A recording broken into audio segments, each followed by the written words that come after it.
This is Sunday Radio. This is the weekly music podcast where every week we get into a different band, different artist, and we break down one of their records. We get into the music, lyrics, how it was made, and everything in between. My name is Tyler, and way out there hundreds of miles away is Jeff. While you're listening, go to Spotify, Apple Podcasts, give us 5 stars. If you're watching on YouTube, smash that subscribe button. That's what the kids say. So that's all I have for the boring intro. Let's get into this, Jeff. We're getting into the... What are we doing this week? What album, what band are we doing? The Violent Femmes album by the band that's called the Violent Femmes. That is correct, dude. This is their debut record. So we're going to get into our origin story with the band. We're going to get into our first impressions of the self-titled record. We're going to talk about our bangers, stinkers if we got them. And like I said, everything in between. So origin story, Violent Femmes. What do you got? Go. Oh, actually, we didn't do our top 10 Violent Femmes songs. Do we want to do it? That's right. Do we want to do it at the end of the episode? I mean, we can just do it now. Yeah, fuck it. Let's just do it right now. Yeah, so we made a top 10 Violent Femmes playlist. Each of us did. We'll just run through it real quick because we forgot to do it in the rankings episode, so you guys are going to have to deal with it. So, what do you got this week? Top 10. Going 10 to 1. Number 10, Gone Daddy Gone. Only the Gnarls Barkley version. Number 9, Jesus Walking from Hollow Ground. Number 8, Look Like That from Birds. Number 7, American Music from Birds. Number 6, Country Death Song. Number 5, Girl Trouble from Birds. Number 4, Blister in the Sun. Number 3, Ugly. Number 2, He Likes Me from Birds. And my favorite, I think their best song is Kiss Off. There we go. Very good. So only songs from 3 different records. That's all you fun. need. That's all you need. Okay. Settle down. Settle down now. I know you don't. So my number 10, is Added Up from the self-titled record. Added Up. Number 9 is Fool in the Full Moon from 3. Number 8, Never Tell from Hollowed Ground. What are you shaking? What are you scoffing about? Please don't do that. Not in my house. Number 7, Girl Trouble from Why Do Birds Sing. 6 is Don't Start Me on the Liquor from the album New Times. I know you don't agree with that at all. Number 5 is Telephone Book from 3. 4 is Blister in the Sun. 3 is Country Death Song from Hollowed Ground. Number 2, I Hear the Rain from Hollowed Ground. And number 1, Kiss Off, their best song. So at least we agree on that. At least we agree on that. Something right. I only say right things, so get the fuck out of here. You say things. You want to keep it up? Want to keep it up, bud? All right, so let's get into this. Origin story with Violent Femmes. What do you got? Go. I like leaning more into like origin stories, not as this is the first time I ever heard this band, but more as like this is when it clicked. This is when it really hit me. Mm-hmm. When it really hit me was a neighbor at my mom's house in Buena Park. We called him Banjo Man because I can't remember what his fucking name was, but he played the banjo and he's really fucking. Actually, he never played when we first met him. He had never played the banjo in his life, and he saw us kind of like starting a band. And this is Ronald and Joe. And so then he bought a banjo to like kind of just hang out and jam with us or whatever. Mind you, we're 14 and he's probably our age now. He's our age now as he was then. So like I always thought like he's an old fucking guy, but like he wasn't that old. But by the time like I saw him again like a decade later, he was fucking good at the banjo. Like he never stopped really practicing and he got fucking good. So anyway, we were just talking about I don't know, just like music in general, and he was cool to hang out. We called him Banjo Man. We'd hang out on his porch across the street, and he would drink, and we just kind of like hang out and just talk music. And he loved the Violent Femmes, and his favorite record was Why Do Birds Sing, and he gave me a CD of Why Do Birds Sing, and it was signed by all 3 guys. And he's like, dude, check this out. Like I know you like kind of like the folky stuff. I know you like the softer stuff. You'll like this, and that's when it clicked. Like that's when I was like, holy fuck, that band. Because like we heard Kiss Off, and we already heard Blister, and then fucking that one from Beavis and Butthead. I forgot the name was already. But that's when it really clicked. That's when I really liked the Violent Femmes. Is when he gave me that CD, and I was just obsessed with Bird Sing. Until today, like that's my favorite. That's my favorite Violent Femmes record. Like it's not even fucking close second. It's by far my favorite. All right. So there it is. There's my true origin story. Okay. I mean, yeah, my origin story, I believe I heard Blister in the Sun at some point when I was younger, but I don't recall. But the moment that turned me on to the band was Kiss Off. Friend of the pod, Sean, he had a burned CD, just like he burned a mixed CD that we were listening to when we were just hanging out one day playing video games, and Kiss Off came on, and I had never heard this song. I never heard anything like it. And I was just instantly hooked, and I thought it was funny. I thought it was catchy as hell, and yeah, I listened to that song a lot. I remember I eventually downloaded the self-titled record, and I listened to that record a lot. And yeah, that's my origin story. Honestly, is Kiss Off, friend of the pod, Sean, old friend of the pod, Sean, and yeah, that turned me on to the band. And honestly, and since then, like I mentioned in the rankings, the only other records I've ever listened to have been self-titled and Why Do Birds Sing. Outside of that, yeah, I'm clueless. I've even seen the band live once in 2005, 2006, 5 or 6, I don't remember now. But yeah, I'd only ever heard those 2 records. So anyway, origin story. There you go. First impressions on Violent Femmes. What do you got? So I don't know. First impressions of me listening to this album through and through wasn't until much later. It came out really early, and so by the time I got popular, it had already been out almost a decade, right? Like by the time like we picked up on it, and it was become just part of like normal SoCal music vernacular. It had almost been out 10 years, so it's kind of weird to say like, oh, I got into the Violent Femmes in the 90s because like they came out a decade before that. But that's really when like it happened, was like the late 90s for me, and it was the Kiss Off and it was Blister. But then getting deeper into the album, I realized this is a fucking great album. And I did download this early on in my music stealing career. And I will say, I didn't get into them until like 2004. Like that's when I heard Kiss Off for the first time. I was like 2004. So I'll just I didn't say that, but yeah. Anyway, it was in a lot, like not Kiss Off, but Blister has been in a lot of movies. People have covered it, even just like that little just riff, like people have covered it. So I was thinking about like if you could go back in time and just I don't know, fast forward and only pick out the parts where you probably have been in contact with the Violent Femmes. It's probably a lot more than you think. Probably. You ever think about that? Like if you could just fast forward and only pick out the times where like you've been in contact with a certain thing, like how many times would that have happened? Does that make sense? Yeah, no, it makes sense. And then all of a sudden it'll just click for no reason. Then you'll just get it all of a sudden. That band I saw live did cover that one fucking song, but I didn't know who they were, so I didn't know. But yeah. I mean, anyway, so my first impressions of this record is this is fucking weird, man. This is weird. I was very, very much into playing acoustic guitar before I was into playing electric guitar, even though like the song Eruption was a very foundational memory for me wanting to learn how to play guitar. But it was really like Dashboard, Chris Carrabba, like Death Cab, and then getting into like the Violent Femmes, like Kiss Off, and all these like chord songs were some of the first songs I learned how to play, including Blister in the Sun. But I'll get more into Blister because I've rich history with that song. All right. So yeah, first impressions. I really liked the record at the time, even though especially like in 2003-04, I was very much into metal and punk almost exclusively. Like that's all I was listening to. I just didn't care for anything else at the time. But there was something about Kiss Off and this album that it really struck a chord. It was different. It was quirky. It was just odd, man. Just fucking odd. And I really, really dug it.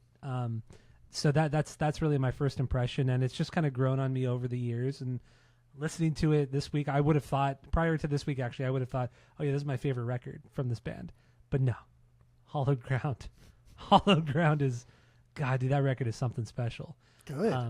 Wow, dude, that record is so good. But yeah, Violent Femmes. I've liked it since the day I heard it. When I downloaded it illegally off of, it was after Napster, LimeWire, after Kazaa. I was using, I don't remember what torrent, something like that. Wasn't that the torrent? Pirate? No, I was using Pirate Bay to download the torrent, but I was using a different client to actually. I think I was using SoulSeek at the time. Wow. Yeah, but anyway, but it doesn't matter. I never got into the torrent stuff. It's too complicated. It's really not that complicated. It's really not. Was it more complicated than just downloading through Kazaa? I mean, if you knew what websites to go download the torrents from, like Pirate Bay. Like Pirate Bay was the big one before it got destroyed. You just go download. But was it more? It was literally more. You literally more just complicated. you just download the torrent, or you could do the magnet link. Just download. Let's say you download it, drag it into the program, into the application, and then as long as it's being seeded, it's just going to start downloading. Easy as that. That's already. I don't understand. What but you're literally, saying, that's exactly what Kazaa, LimeWire, Napster was. You were but it was all done within one application. See, so it's easier. It wasn't. I wouldn't say it's easier. It's just okay. I guess it is easier. Okay, you're right. I guess it is easier. That's why I never got into the torrents, because there's at least one extra step that I just don't. I don't know how to do. I don't like computers. I've never been good with them. What do you want me to say? I know. Oh. All right, let's get into this. Let's get into. Do we have any stinkers off this record? No. All right, very good. I don't either. How many bangers do we have? I think I have six. 7? I have 7. I have 7 bangers. All right. Well, we're also doing the 2 bonus songs, "Ugly" and "Give Me the Car." I did not list them as bangers because I thought you'd be fussy. So I was like, okay, I listed them. bangers. I did. Oh, then I have 7, 8. I have 9 bangers then. Okay, I have 12 bangers. So there you go. I've been trying my best to go harder at these and think like, okay, is this a true banger, or does it really, really like this song? And so a lot of these, 4 of these songs, right? 9, 10, 11, 12, 3 of these songs, I really, really like them, but I just don't know if I would list them as bangers. So there I am. You could also just have fun. I'm taking this a little more seriously than you. You don't have to have. You give 3s out all willy-nilly. I don't. You give bangers out all willy-nilly. I don't give records 3 out of 3. No, I would not. A perfect record. Oddly enough, Halloween, trick-or-treaters, Halloween over at the Ansett house don't get any candy because he's so busy giving out 3 out of 3s, he has no time to give out candy to children. So there's that. That's not even a good joke. Well, it's not a joke. Not it's fucking real life over there. Not funny. All right. So, let's get into this. Since we don't have any stinkers or anything like that, let's get into our biggest bangers, our BBs. So what's your number 1 banger? Your 1B. What do you got? Go. I mean, this isn't just my 1B. I think this is their best song. Even though I think Blister you can make an argument that that's their flagship song. I think Kiss Off is it should be their flagship song, or it's in contention to be their flagship song. Yes. But yeah, Kiss Off. It's my 1B. I think it's their best song. It is my favorite song overall. It's beyond perfect. It is beyond perfect. Yes, I agree. This is my 1B as well. My number 1 banger. The riff itself is almost like a punk riff, or almost kind of like I don't want to say a thrash riff, but it's very punky, but just on the acoustic guitar. It's a killer little riff, and then it's just him just kind of singing, kind of like building a little bit, singing, just playing the guitar, and then fucking Brian comes in with that bass line, and it just blows into that pre-chorus. It's so good. I love it. I mean, the entire song is great, right? If you took out the count up, right? Yeah. That's the best thing they've ever fucking done. But if you even if you just take out the count up, the song's still really fucking good. It's still great. The verses are different from each other, right? The first verse is his own thing, and then we get to the second verse, and now he's like, "This will go down on your permanent record." And he's kind of having this conversation with himself. Oh yeah. Like the snotty back and forth, like what the fuck is this? And then we get that, and Brian's just going nuts, and Victor's in the back just playing just a fucking snare, but building tension. And like, what is going on here? And then Brian's doing the bends, and then we all just we stop, and the boom, boom, boom, boom, boom, boom, boom. Like what the fuck is happening here? Mm-hmm. And I'll tell you, man, that count up that is every single time I hear that, I get so excited, and I'm so happy to sing along to it, and it's so nuanced. There's little upstrokes here in the backbeat that Gordon throws in there. Like the way he sings is different, not just because we go 1 to 10. He doesn't just say the same thing the same way 1 through 10. He changes himself up a little bit. Yeah, the stuttering too, the intentional stuttering. It adds so much to the tension of the build-up. I love it. Man, just incredible. Dark and fucking somber, and then when everybody drops in, it just gets wild, and then everything. It's a straight up punk song. It's a straight up acoustic punk song. It's crazy good. Where do you come up with this kind of shit? Yeah. That's crazy, and it's because Like all three of these guys are just fucking masters of their craft. And like Victor DiLorenzo is one of my favorite drummers. Like he's been in my top 5 for a long, long time. I love it. I love it. I love how you can make so much noise and you can have so much nuance just playing the snare. And when I've seen him twice live, and the first time I saw him, actually both times at the old House of Blues, but the first time I saw him live, the first half of the set, he only had a snare. That was it. No cymbals, no his fucking thing that he had, which I wrote down what it's called. I can't remember what it is. But it was just a snare. I was like, damn, bro, like the guy can just build so much tension just using a snare. I know.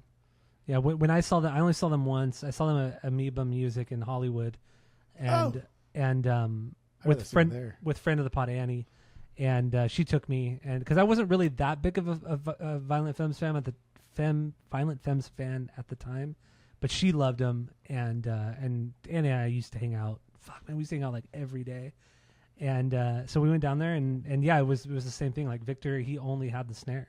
I only remember him having just the snare and the brushes.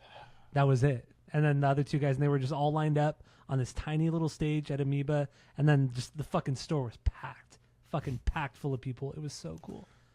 But yeah, no, it's just you're right. He can create so much from just one fucking drum, and with the brushes too. Like just the nuance that he does with like the little brush and the sliding of the brushes, and I don't know, man. The guy is really he's underrated. Underrated. Absolutely, he's underrated. Like we talk so much about how big drummers can get, right? Like how big things are, but like we get away from the fact that like all of our big bands that we love, like the Rush, the Neil Pearts, and everything, they came from a guy banging fucking percussive on a washboard or some shit, something so basic and elementary. Mm-hmm. But guys like Victor just never got away from that. He said, how much sound can I get out of this? And it's all about rhythm. And it's not just about like, can I just make things louder on the backbeat and quieter on the front end, but like adding like textures, like the brushes on the snare top, hitting the sides, a little bit of freestyle, and a lot of things he does. Just it's incredible. Yeah, it's incredible, and I love it. It really is. I love it. And then also, we'll talk about his bass playing a lot, but Brian Ritchie's bass playing, I mean, the king of the bends. The king of bends, man. I mean, I've never heard of a bass player bend strings as much as he does, but he doesn't do it in an obnoxious way. It all just kind of flows and makes sense, and it's so much a part of his style, and it's and his identity, like everything. I can't believe it. Like it's like Zakk Wylde as a guitar player, he's known it for the pinch harmonics and being super obnoxious about it. But Brian Ritchie is the master of the bends, but I've never been annoyed by any of his playing. Yeah. Ever. The guy's incredible. And because he uses like not exclusively, but he really, really tries to just use an acoustic bass all the time. Yeah. And both times I saw him, he used an acoustic bass the entire fucking show. Same. And so it's just if you play acoustic guitar versus electric guitar, you just know it's a little bit more difficult to get. It's just more difficult to play. And so when he's doing all of these stuff, and it's not just like bends, it's not just like sliding, but he's playing kind of like intricate scales, and he's throwing things out there that are kind of like a little bit more complex. But then like when we talk about Bliss from the Sun, like his bass line in the chorus of that song is fucking unreal. It's amazing. But yeah, he's over the top in all the best ways. Yeah, his bends are nice. I mean, they're nice perfect. Bends. They're just perfect. Nice he's a perfect bass player. Honestly, he's a perfect bass player. Also very underrated, dude. For sure. But yeah, anyway, Kiss Off, just incredible. And so these songs were all written. So with this record came out when Gordon was 19 years old. Gordon is the primary songwriter here, and he wrote these songs when he was still in high school. So there's a lot of teen angst. There's a lot of sexual stuff going on here. A lot of depression, suicidal stuff going on. It's there's some dark shit here. Some creepy, rapey kind of stuff too on some of these songs. I get it was a different time, but yeah, some shit that would not. People coming out nowadays. Yeah, we'll get into it later, but yeah. Anyway, so some context here. But this song is about being an outsider. Nobody really cares about him, and they could just fuck off. They can kiss off. The fans. That's really what the song is about. I was looking at I was looking at like Rolling Stone's best bass players of all time to see if they're top 50, because the best guitarists of all time, they have like 100 or whatever it is, but they only have 50 bass players, which is more than enough. You don't need more than 10. You don't need more than 10. But but Skip Brian would Ritchie agree. is not in their top 50 of all time, which I think is crazy. Yeah, that's wild. That's So yeah, wild. definitely severely underrated. But yeah, this is just. I mean, a lot of these songs are just teen angst. They're teen angst kind of shit, frustration. Even though this is like a childish topic that's been done over and over and over again, it's nothing unique. But we all go through it and stuff. So Yeah. I think that's fine. And I think what makes this better than a normal just teen angst song is that every part of this is different, right? Again, like we talked about the verses. The verses aren't the same. It's not like second verse, same as the first, which they've done that. But it's like they're totally different verses. The this will go down on your permanent record verse is fucking entirely different than the opening verse. Yeah. That's good. That's good. It's great. Yeah, and like comparing this to like modern music, over the last 25 years, it doesn't sound like it's copy pasted either. Like, not only is it just like lyrically different and the parts are different, but just like even parts that do repeat each other, you could tell they just played these songs all the way through. It's not like they were saying, okay, play the chorus. We'll cut that. We'll put that on tape. Cut the fucking verse. We'll put that on tape, and then we'll splice it all together. It sounds like these songs just flow all the way through. I mean, nothing about this seems manufactured at all. It's all very pure. I love it. And what I am curious about, the cyberbullying starts now. Friend of the pod, Skip. He is a bass player. Good bass player. Great bass player. And I'm curious if he actually likes the Violent Femmes, or if he's ever even heard the Violent Femmes, because he is from the country of Britland. So I don't think Violent Femmes would have crossed the pond and really kind of gotten over there. But I feel like he would really love Brian Ritchie's bass playing. And if he doesn't, then he's stupid. Yeah. I mean, they were huge in Australia, which I mean Australia, Bunch of convicts, and New Zealand. I don't see the difference between any of them, but they're all the same. So I think he probably does like them. I don't know. Who knows? You probably think, oh, Gordon Gano's fucking voice is so fucking annoying. But it's just a bunch of like, he's not David Bowie. Yeah, just a bunch of Midwestern like nobodies who just came out during the punk era, the explosion in the early '80s, and made a name for themselves. And they never quite like recuperated after the late '80s. Like Sing came out and that was big, but I think Sing only was big because like their self-titled got big around the same time Sing came out. true. So I don't think the Violent Femmes ever got the recognition they deserved, even still to this day. I would agree with you on that. Which is why I don't blame fucking Gordon for trying to like throw his song in a Wendy's commercial. Like, dude, make your money. I know. Good Lord. That was like a big thing. I think what was that? I think it was 05 or 06 when he did that. Yeah, Brian quit. Yeah, Brian Ritchie actually quit the band, sued Gordon for doing that. Couldn't believe he did it.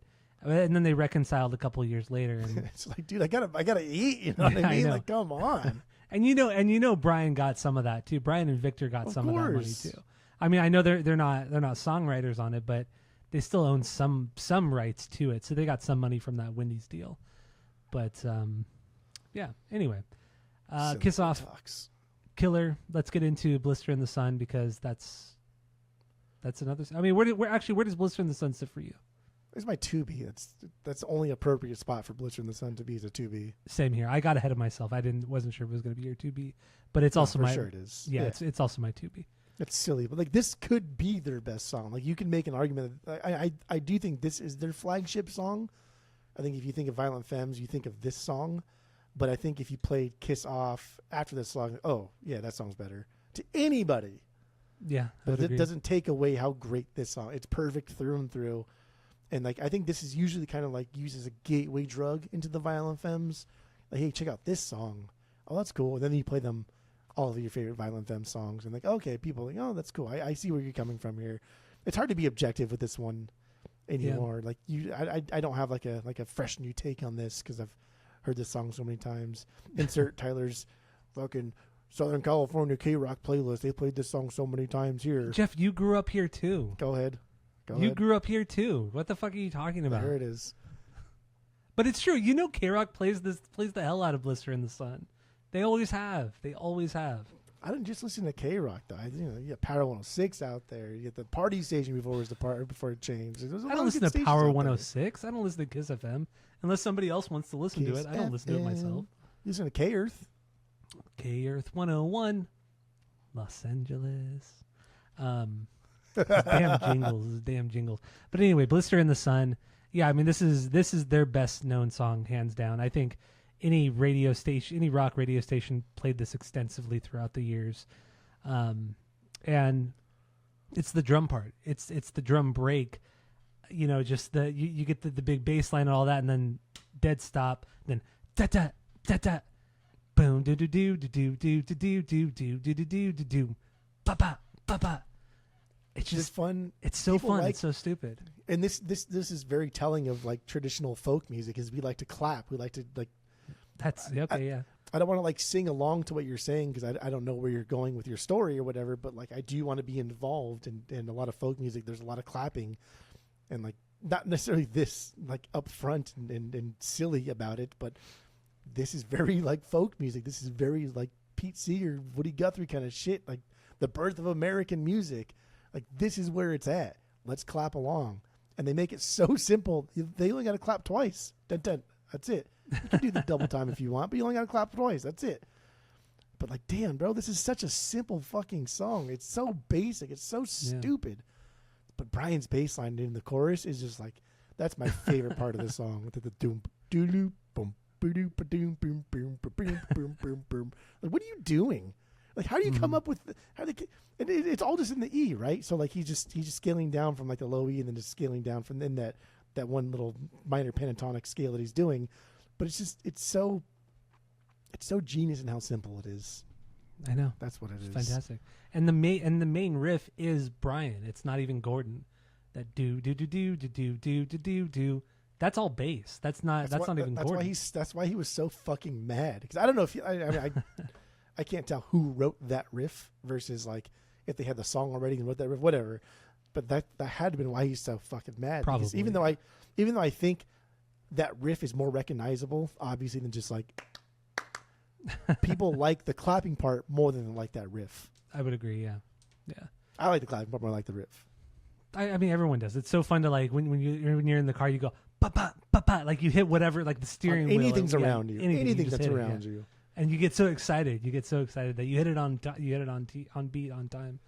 This was the first song that like me, Joe, and Rudy formed like our band, and we had to been like sophomores or juniors. So before like we really got to like making better songs, and then Ronald was a drummer, right? Mm-hmm. Remember, like Ronald was a drummer, and then Joe was bass, I was guitar. But we played at their assembly at their school, high school. And I think at their high school, and I think Rudy sang for us, and Ronald was a drummer, and people liked Ronald a lot at that school. And Ronald's charismatic. He's very likable. He's a very likable guy. And the part of the song where like everyone gets their own little solo, right? Like the ding ding ding ding ding doodle doodle doodle, and the drum solo hits, right? The doodle doodle doodle.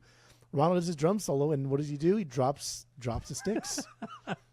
drops the fucking sticks on the floor. If anybody knows Ronald, that's a very Ronald move.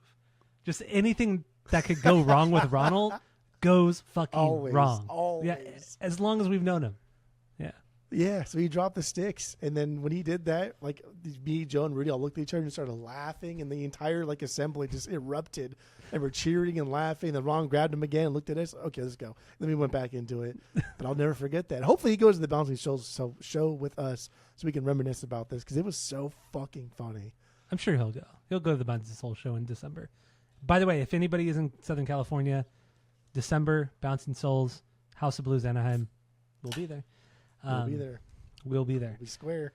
So I watched this video today about this song particularly, "Blister in the Sun," and it was the thing that Gordon and Brian were doing. They were talking about it, and they were saying that when they were playing a gig, or before the band was really existed, they played this gig, and it was just the two of them, and they invited Victor to come along to just kind of hang out. And when they were playing the song during the empty spot, that's where Victor came up with the da da da da. It was complete, and Brian said it was completely impromptu. Nobody talked about it before. It just it just happened. It just happened naturally that Victor just like he just threw that in there. He wasn't even supposed to do it. It was just he was kind of like not even in the. He wasn't even in the band. He just did it, and they're like, "That's it. That's fucking it. This is the song." Dude, a true percussionist. Like, let me just make noise, but like it makes sense. And he doesn't do anything flashy. No, like fucking roll nothing. Just that's all you need. That's all you need. That's all you fucking need. Less is more. Okay, settle down. Less is more. Settle down. And then another thing in that video that I is interesting about this particular song is that the band wanted to put this song out as a single, but the label said no, absolutely not. There's there's no bass drum in this song. That's why we can't put it out, because there's no bass drum. Fucking wild. That is so stupid. But radio stations and people love the song so much that the radio stations would go against the record labels and play the song anyway, even though they weren't allowed to, because we all know radio stations are all controlled by corporations and record labels, but they would do it anyway because people loved this fucking song. But the label was adamant and said, no, do not do it because there's no bass drum in it. It's crazy. This is leading into like the big like college radio taking over. Sure, and it's like REM got their starts, like college radio. So like college radio stations are going to play whatever the fuck they want to play, even though they are also to an extent an extension of like the big radio stations.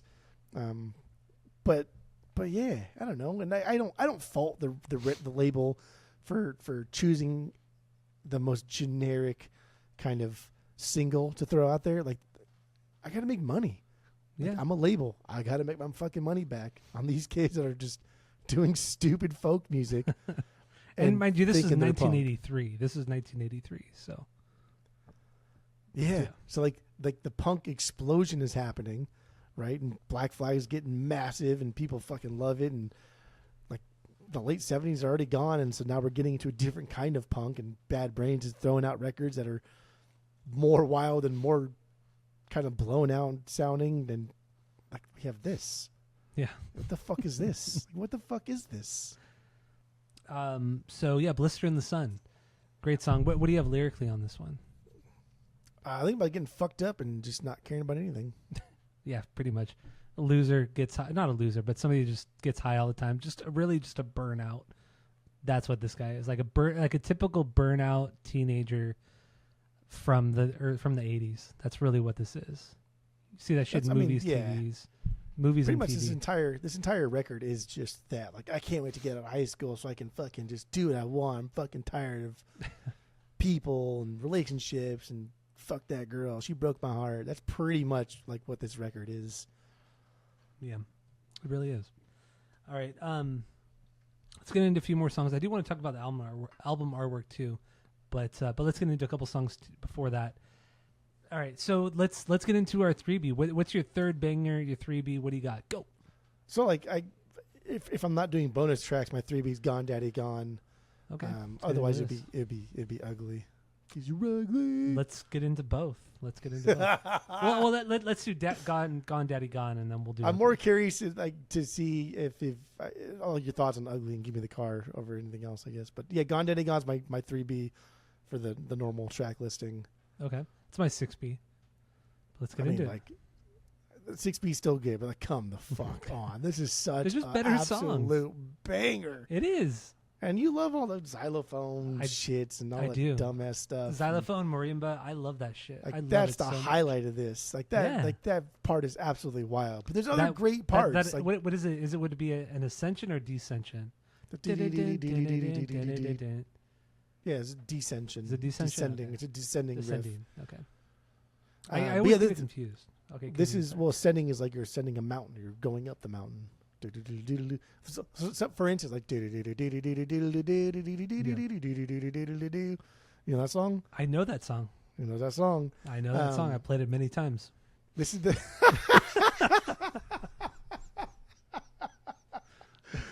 Oh, it's so stupid. This is the song where you really can hear Victor's, and then I wrote it down here. The Transiophone. That's Victor Di Lorenzo's signature tone. His stamp on music. I think it's pronounced Transiophone. It's essentially a steel bushel barrel flipped over a floor tom. So it hangs over the floor tom, and you hit the top of it to get a very, very distinct sound. And he used this when he was like when they were busking. Yeah, okay, I'm seeing this right now. So a lot of his stuff, if he ever used like cymbals, it would essentially just be like a closed hi-hat and then a snare and this thing, a steel bushel drum or barrel over a floor tom. But Transophone. I think it's just transophone. Transophone. I don't But listen to he created it. It was Correct. his own invention. Yeah. That's why I said it's his signature. It's his stamp. Like it's his thing. Okay. Signature doesn't necessarily mean. I didn't say just signature. I said it's his signature. It's his stamp on music. This is his thing. You weren't listening. That's not a big deal. Daddy chill. But yeah, this dude. This song is fucking unreal. It's so goddamn catchy. It's so beyond catchy. It's absolutely great. Like I know I've heard the Gnarls Barkley version so many times. I'm tired of it. Listening to K-Rock. I've heard this version more than I've heard the Gnarls Barkley version. Yeah, they didn't play the Gnarls Barkley version on K-Rock. And the Gnarls Barkley version is fucking great. It's great. Yeah, it is great. Yeah. No diss to that. Actually, that first fucking Gnarls Barkley record is unfucking real. Yeah. So if y'all don't like the fucking Danger Mouse aspect of neo soul funk stuff, check out the first Gnarls Barkley record. Can't remember what it's called, but it's really good. Yeah, what is that called? Fuck. Dude, when I worked at Tower Records, that record came out, and that was like one of the best-selling records we sold. Was that fucking Gnarls Barkley record? That one, She Wants Revenge, Pearl Jam, whatever the Pearl Jam with the avocado, like the blue cover with the avocado in the center. All those records are dumb except for the Gnarls Barkley record.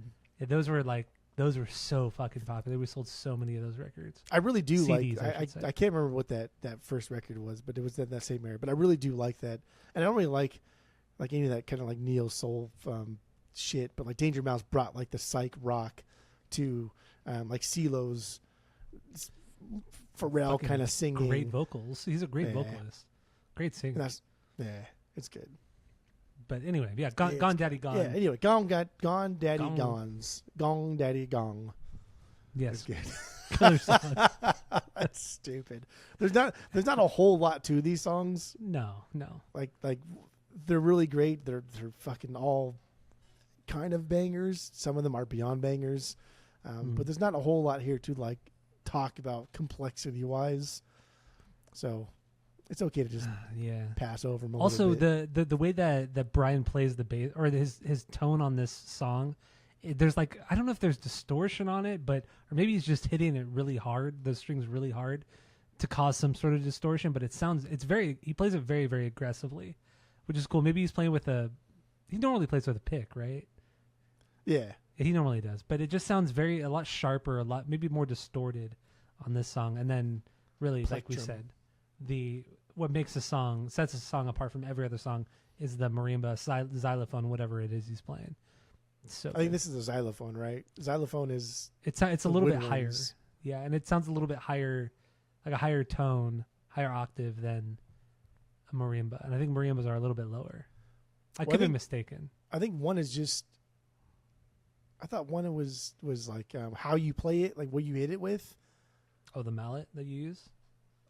Depending, I don't fucking. I don't know. I thought one you hit it with, let's say metal one or a rubber one, and the other one you hit it with like a plastic one. That's what I thought. I think a marimba plays with like it's like the fuzzy ball at the end of the stick. Yeah. I think, but you have two sticks on each hand, and you hold it like a claw, like claws, and then you go. Yeah, like an idiot, exactly. Because you look stupid when you do that. You do, but damn, it sounds so cool. It sounds so cool. But there's also the vibraphone, and what's the other one too? The one that's vibraphone. Like German. There's another one too. Glockenspiel. Glockenspiel. There you go. That's a cool one too. And chimes. There you go. God damn, dude. There's too many. All cool instruments. I'm gonna buy all of them. I want all of them. Fill up my office. It's like Animal Crossing over here. Just have a room full of stupid instruments you're never gonna play. That's me, dude. That's me. Go. You see my warehouse? You really are like fucking Animal Crossing. Like you have like real life animal. Just like buy. It's all cool looking shit though. Like it is cool looking stuff. It's just, I have all those guitars. I have that 7-string guitar. I have that sitar that's in the garage buried under garbage. Yeah, I need to take that out. I have the sitar. I have the mandolin. Yeah, I I forgot have you had that mandolin. Yeah, I got the mandolin, and I really, really want a marxophone. That's always been my grail is to get like an actual marxophone, OG marxophone. You don't like a theremin? No, well, a theremin would be cool. No, a theremin would be really cool. But my grail is a marxophone. God, those are so cool. Those are so fucking cool. You could have a cool every time you come over here, we never played the accordion either. You could have a cool I've never music played it, room. huh? I've never played the accordion. But you have all your stuff in the garage packed under garbage. So, I mean, so yeah, you saw my garage, and you the way you explained my garage, it's a fucking mess. First of all, but you said that it looks like somebody who tried to organize it and then gave up halfway through, because that's literally what happened. Because the way it's stacked, like you can tell, like things are stacked nicely, and it's like okay, like my garage is getting overcrowded, but I'm still gonna try and stack it. And then at some point, man, fuck this, and just threw shit in there. That's exactly because I realized I had so much trash and stuff I'm gonna throw away, and I just got overwhelmed and I just stopped. I'm like, you know what, fuck this. Until I can get a giant dumpster, I'm just done out here. But even with a giant dumpster, I don't know how you can fucking do all that. I mean, it's easy. It's easy. I mean, seriously, half that garage is gonna be gone. And now that my ankle's better, I'm ready to go. I'm ready to go. I'm ready to go. Here we go. So anyway, Gone Daddy Gone. Back to this song. Lyrically, it's about obsessing over a girl from afar, and anytime he sees her with someone else, he just gets super depressed.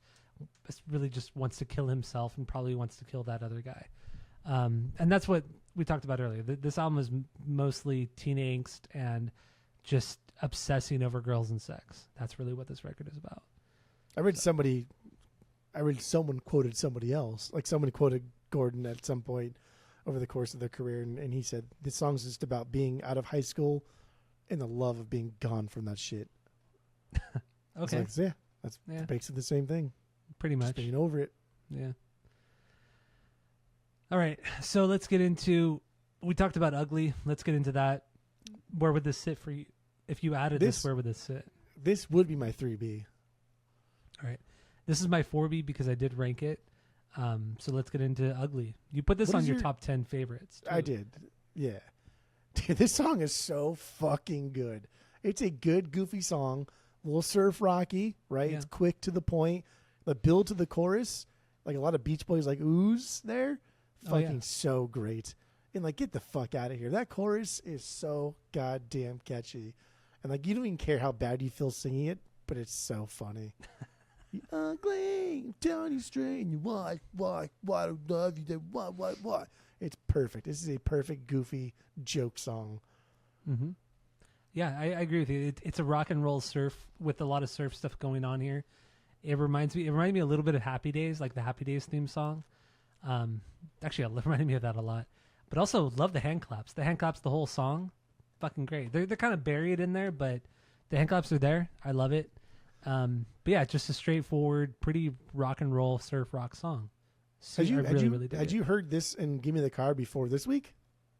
Yeah. Oh yeah, I heard these songs. Well, I don't remember Give Me the Car, but I remember Ugly. I definitely remember Ugly.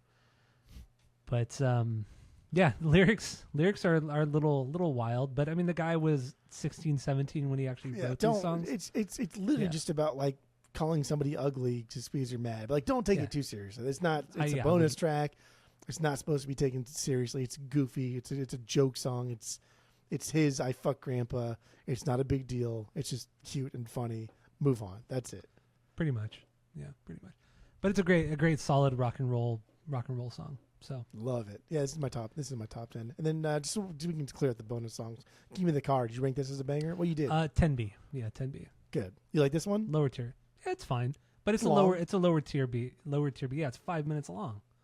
It's long, but I think it needs to be because that last minute is just kind of like relief and fun from like all the build that has been going on the previous 4 minutes, and like lyrically, this is a fucking cool one. This is a complex kind of like one that I like to dive into because it's cool. There's a couple songs on here that I think are a little bit more. I don't know. I don't want to say deep, but a little bit. A lot of like everything else is on the nose. Like what you hear is what you get here. One of the songs we talked about earlier, or you mentioned that it's problematic, which I don't think any of these songs are problematic. I think they're presented in a way that sounds like they're problematic, but they're actually not.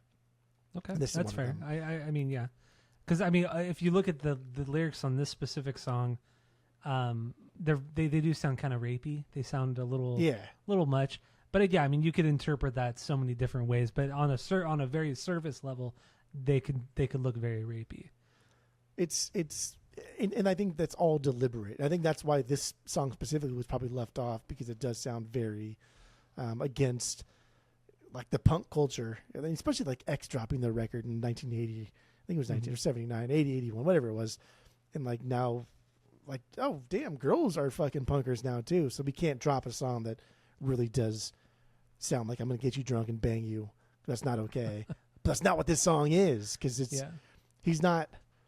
I don't think like he's being a dickhead in this song. I think he's kind of saying like, me being a dick isn't all my fault. It's just part of growing up, which is fucking 100% true. Being a victim of like your environment while also going through some serious like hormonal changes makes you an asshole. We were all assholes. I'm not excusing it. It's just you need to understand like kids growing up, especially in fucking high school, man. We've all been that asshole. And we've all had that asshole like fucked us over. Like everybody, that's a part of growing up, right? That's just like, almost like a rite of passage. Like when he says, I'm gonna pick her up, I'm gonna get her drunk, I'm gonna make her cry. Like those are real things that you did to your fucking significant other at some point in their life. Even now, it's like today, there are things that like we all do because we're not perfect, right? So there are things that we do that really piss off like our significant others or our friends or whatever it is. And the cry, not necessarily like literal, like I'm not gonna make people cry, but things I do like piss people off, and like I should have been a little more aware of my surroundings at that point. But I think the humor of this song comes from like the whiny teenage bitch ass. Like none of this will happen because his dad won't give him his fucking car. And so like the entire idea of him like, I have to grow up, I have to get this girl drunk, and I have to make her cry because at some point she's gonna make me cry and we're gonna break up. But don't worry about it because nothing will happen because you won't give me the fucking car. So that's what I'm saying. Like it's a song that's a little bit more complex about growing up, but the futility of it all because I can't drive your car. I think that's brilliant. That's so good. No, it really is. It's really so fucking cool. But I think outside of that too, another reason why I feel like they left this song off of it was because the way he sings this whole song trudges along kind of slowly because he sings like this. He sings menacing. He sings lower. It's more aggressive, menacing. Yeah, and it doesn't fit the record at all, and it does sound a little bit more dangerous and edgy and creepy in some case. Like in 1983, putting out a song like this isn't a pop song whatsoever. So it doesn't fit on this record at all. Especially like three fucking white dudes from Wisconsin, or Milwaukee. Wisconsin. Yeah.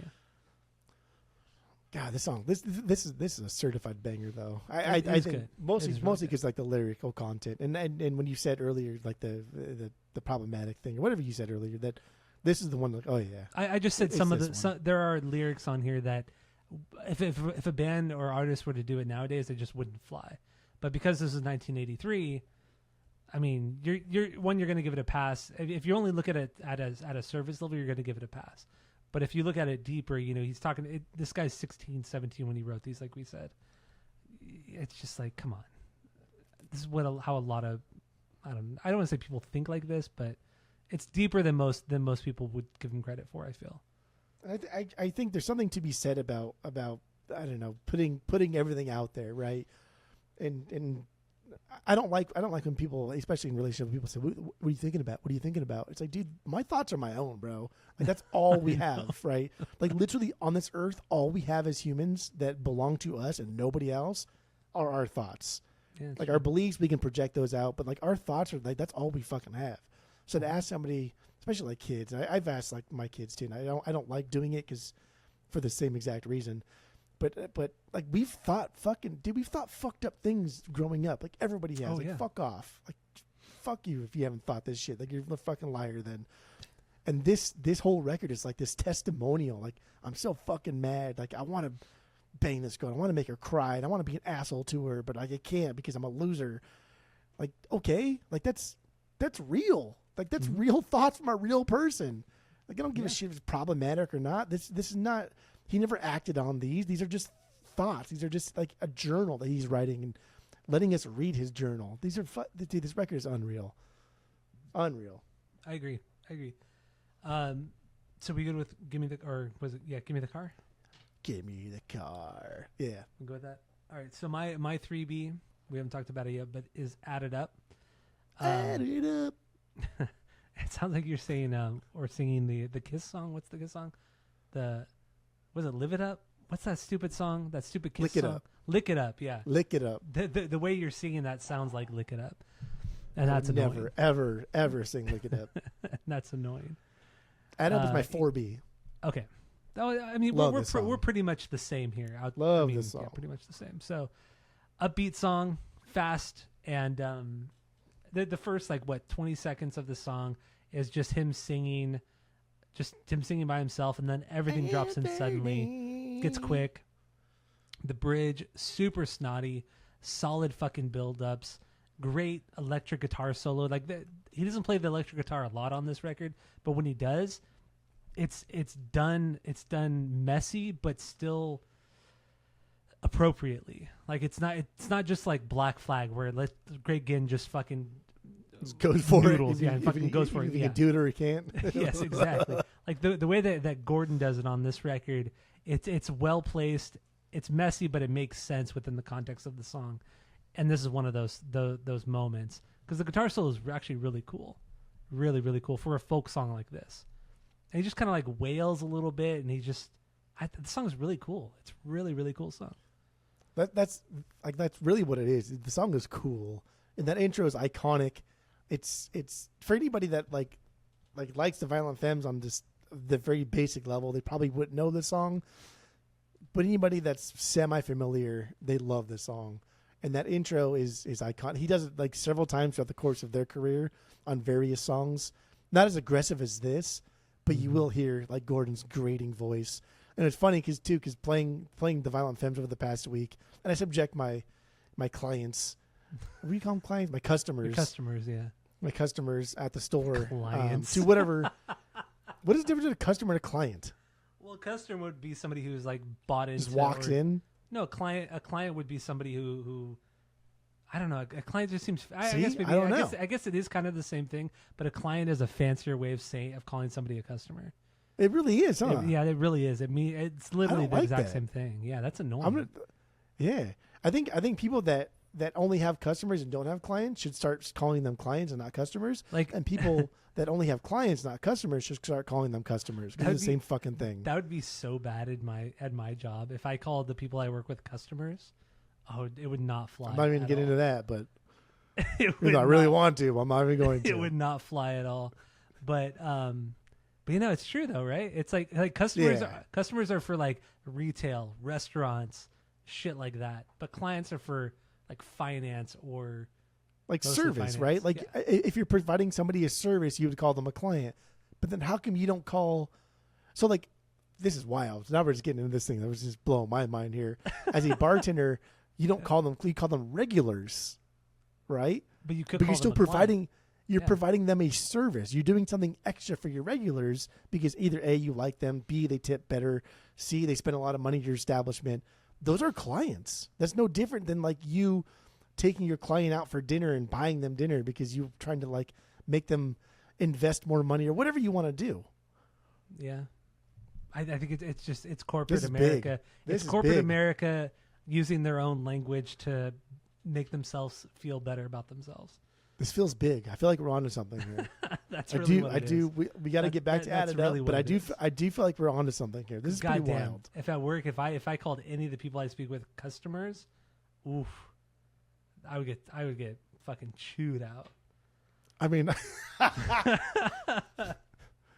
yeah. Oh damn. That's good. That's funny. But then also you calling somebody walking into your record store a client would just sound so fucking stupid. Okay, so we're just let's harp on this because it's fun and I enjoy it. At Dave & Buster's, what made Dave & Buster's a Fortune 500 company is they don't call their customers or clients or whatever. They call them guests. And the No, whole well- concept was, When I worked at Disneyland, my very first job, it was the same thing. You never call them anything but guests. right. People at Disneyland, you call them guests. You like that's it. Like there's no You treat them as if like they're in your own house, right? Yes. Like yeah. yeah, and like that's what makes you a company that's worth billions instead of just hundreds of thousands or millions. Like Dave and Buster's is worth $1 billion. Oh yeah. Like the last time they got bought out, $1 billion for Dave and fucking Buster's. And that's interesting. And yeah, you call them guests, like, oh, my guest at table 7. Like, you don't know that fucking asshole. That piece of shit over there is treating you like garbage. Like, fuck that guy. Yeah. That's funny. Anyway, Dude, clients and customers. clients and customers. Yeah, that's just stupid. I really did like open something in me that I really It makes I me wanna mad. explore that It further. honestly it kind of it does, really- right? really It's irritates frustrating. me. It really irritates me. He's your client. No, he's a fucking customer. a I don't give a customer. shit about him as a fucking person. Yeah. Like, I want his fucking money. I want him to do something that makes me money. I don't give a fuck what he does otherwise. Yeah. Or her. Yeah. No, seriously. Yeah, it's like I'm not gonna go more out of the way to get them to join our company than you are to have them buy a fucking record from your store. Yeah. You know Unless what I it mean? unless it makes me more money, which means I don't give a shit about you as a person. I just Exactly. only care about your money. Yeah. So it's the same thing. It's just a fancier client is a fancier way of saying customer, and that's obnoxious. It's That's the obnoxious. white collar version of the blue collar customer. Oh, I hate that. I hate it so much. That is true. Um, Add it up. Add it up. Dude, there's so many verses here, right? There's my favorite verse is the 8th verse, but there's so many verses here, but they're all different. They're not all the fucking exactly the same, right? Even just the way he rhymes things, they're not all the same. They're fresh. They're kind of, I don't want to say they're super unique, but they've got a little bit of difference to them. And like, for instance, like I said, my favorite verse is the 8th verse. The words to memorize, words hypnotize, words make my mouth exercise. That's good. I like the way he rhymes there. It's almost like hip hop esque in the early '80s, but it's just so fucking white kid from Milwaukee sounding. But the dude owns it, and the dude owns this entire song. He has full conviction for not just this, but every song on this album. But god damn, this is good. And there's so much noise going on for just 3 dudes. Like Victor writing that fucking snare to the absolute fullest, doing whatever he can just to make as much noise as possible. Yeah. Oh, what a banger. Just, I mean, once again, I mean, so like you said, 8 verses. This is straight up just him storytelling. I mean, folk music. That's really what folk music is. It's telling a story and telling it well, hopefully, and that's what he does here. Yeah, in a very naive young boy way, because it's very much in the like, I just want to have sex. You know, every 15, 16-year-old boy wants that. I just want to fucking have sex. Sex. That's all you think about. And then you don't like being told what to do. Your teachers, your parents, friends, like, no, you don't like anybody. You're just anti everything. And just you're frustrated, pissed off all the time. Fucking hormones are raging. It's all stupid. See, I do think that's exactly what this is about. But the added up part is, I think, so I think if I summed it down here in like 4 lines, I said, guy likes girl and wants to bang. Girl dances around the deed, but strings him along regardless. Guy gives ultimatum, bone or bail. Girl adds it up, like the value of either tossing him a bone or losing him entirely. And I think that's where the added up part comes into play. And the added up is just like the ultimate frustration. And like, again, we've all been in situations where like you hang out with somebody thinking like they think something different because God forbid we open our fucking mouths, right? When we're late teens and early 20s, even until today, whatever. Like, God forbid people just open their fucking mouths and tell you exactly what they want from you, what they expect. And that's just crazy, man. Like the amount of times like so many problems just could have been like completely diverted if you just opened your mouth and said like how you feel, what you want, what your expectations are. But you throw all that in with like teenage hormones, like forget about it. Dude, kids have no chance. I know. No chance. Yeah, it's true. Good times. Yeah, also being a teenager was like the best and like the worst thing that fucking ever exists. Oh, totally. Yeah. Like some extremely low times, but also some of like the highest times ever. Because you can make the most grave mistake of all time, but looking back and you're like, wasn't a big I mean, deal. it was nothing. Yeah, it means nothing in the not a big context deal. of life. Yeah, But like, my God, it was literally life and death. yeah. Especially when it came to like a girl. At least for me, it was just like, Life and dude, death. with a girl, it's like you say, like all you're thinking about for like a week is like, what am I gonna say to this girl? What am I gonna do with this girl? And then you just really fuck it up. But then you look back and you're like, but then you look back on it 10 years later and you're like, that really wasn't that bad. Like I've It's been way not. worse since then. Yeah, it's And just like, God forbid, like, again, with the whole, like, if I just opened my mouth and communicated my needs, my wants, my desires, my thoughts, this all could have been averted. And I don't like, why as a species do we have to withhold? But I guess that goes back to my thing where I said, like, my thoughts are our own. That's the only thing we actually have that doesn't belong to anybody else. yeah. So maybe that's why, like, we don't want to, like, give everything out there. The fuck do I know? I'm not What do I'm we not know? Dr. Melfi over here. That's true. You're not. All right. So yeah, Add It Up. It's also a really long song. It's almost 5 minutes long. One of the longer songs on the record. But it never gets old. Never gets boring. It just builds on itself. And like like we talked about, 8 verses. How many songs have 8 verses outside of a hip hop song? None. There's more than 8 verses. The 8th verse is my favorite verse. There's like, I think Oh, there's is there 10 more or than 11 8? verses. Yeah, there's like Oh, 10 you're or 11 right, yeah. verses. 8 is my favorite. I think 12. Yeah. That's a lot of verses. But like that's folk music. Just keep telling Yeah. that story, verse after verse after verse. If there's a chorus, fine. If not, then just keep fucking talking. It's a long poem. Do we have anything else with Add It Up, or what do you think? Add it up. Nope, that's it. All right. So let's look into a few other songs here. We did. Actually, You done a lot. you wanted to talk about the artwork. I did want to talk about the artwork. So yeah, this was it was a little girl. I think she was like 4 or 5 years old at the time, and I forgot her name right now. But they Doesn't saw really her. matter. They saw her walking with her mom through Hollywood, and they're like, "Oh, we're." This photographer said, "Oh, I'm taking pictures for this band," and they ended up going to this like random house in Laurel Canyon, and they kept telling her, "Oh, there's animals inside that Infamous. house." Yeah, no, that's a whole another rabbit hole. But they're like, "Oh yeah," they kept telling her, "Oh, there's animals in that house. Look inside." And he kept taking pictures and all that kind of stuff. And then the girl, as an adult, she said, "Yeah, I was really mad. I was really pissed as a kid because they all lied to me. There was no animals in the house." And they paid the mom or the parents $100 for the photo. But honestly, I didn't even know it was a photo. I thought it was a painting. It did look like a painting. Right? Like, Also, until this like, week, I never thought it was a picture, a photo. maybe like my memories is different than other people's, but like, do you remember shit when you were like 3 or 4 years old? And like, oh, I remember the one time I was do 3 or 4 remember- years old, and they were telling me there's animals. Like, bitch, you don't fucking know this stuff. Get the fuck out of here. I think I would remember something like this. I do remember No, a you lot. wouldn't. I do remember a lot when I was like 4 or 5 years old. No, you don't. I do. Honestly, this is what do. we talked about. Remember? Didn't we talk about this at your house? How like my No. memory is going bad? Yeah, because I don't remember a lot of things. Oh yeah, we did, because we were talking about we got on when we were in Europe. We were talking about that, and then we were talking about our memory prior to that. Yeah, Yeah, I just don't remember like a lot of things outside of just specific big events.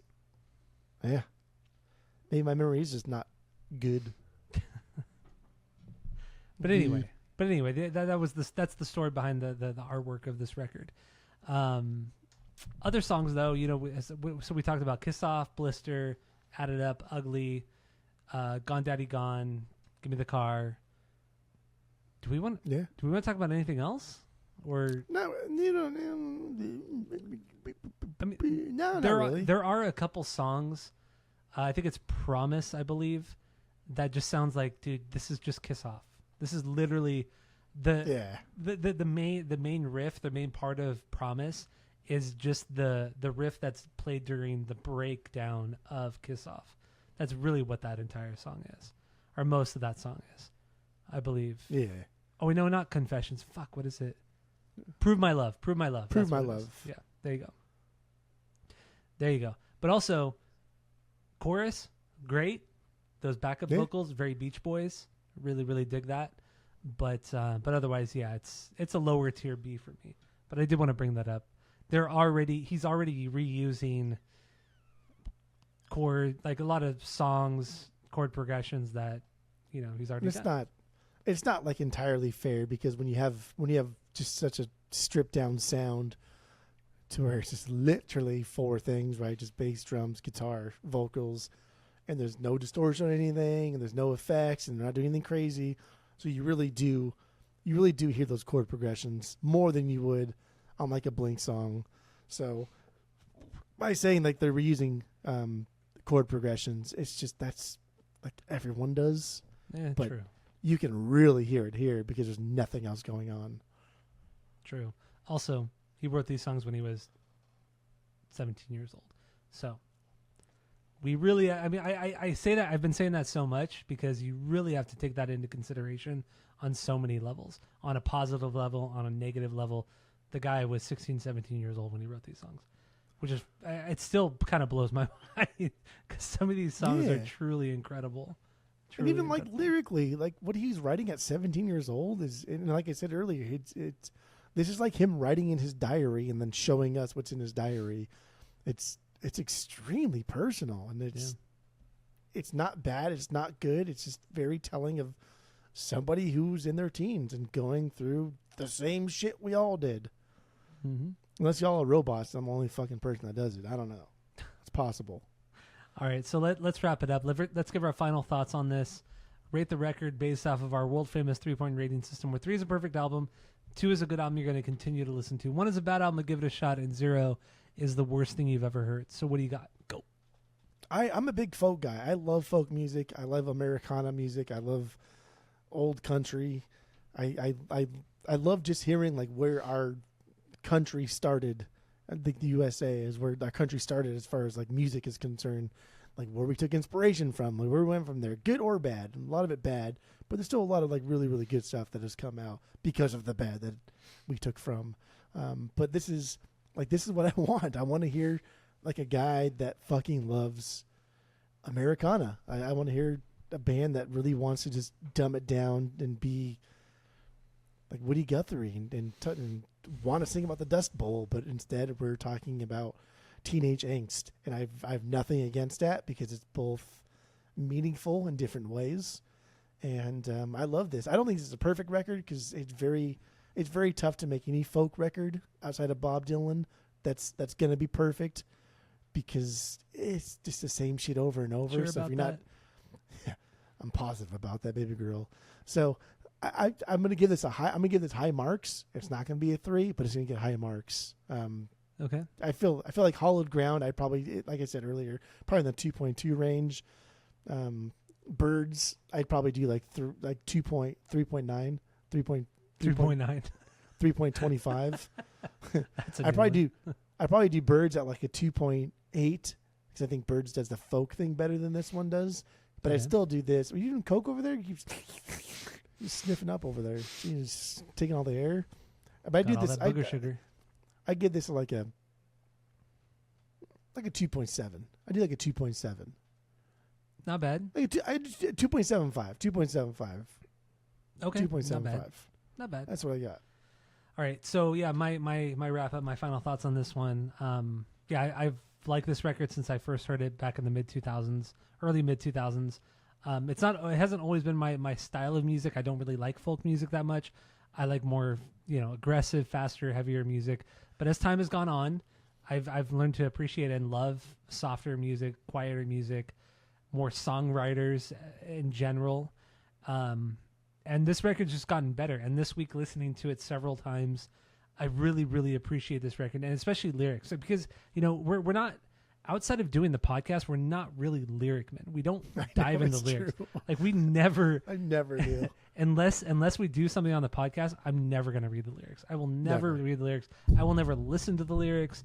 The lyrics are the least important thing to me, and you as well.